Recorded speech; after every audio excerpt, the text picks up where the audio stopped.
Ugdymo įstaiga norėtų turėti savo ugdymo įstaigą mažiems vaikams, bei paruošti juos suaugusiųjų gyvenimui. Tiesiog mergina natūraliai be kaukės. Jos gyvenimo šūkis naudokis kiekvieną pasiūlytą galimybę. Kada kitą kartą, jeigu ne šiandien, sako ji pati, tai kad kiekvienas iš jūsų gali būti patalpytas už jūsų.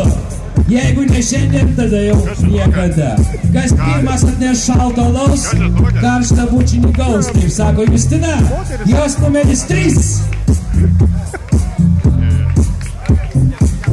Ketvirta dalyvė, nejuoda, saulėta, marguota. Gintarė Zizaitė, Kaunas, 19.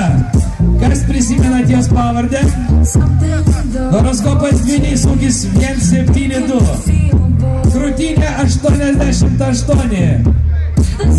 Talija 63, užpakaliukas idealus beveik 98.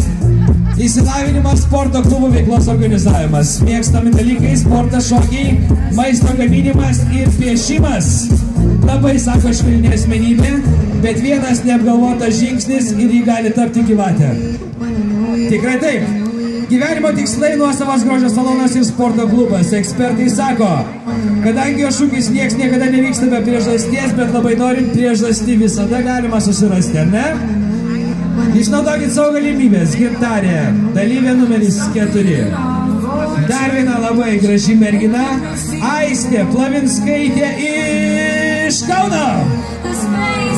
Metai su stažu 25, ūgis 1,69 m, krūtinė 88, jausmo 68, užpakaliukas tik 92.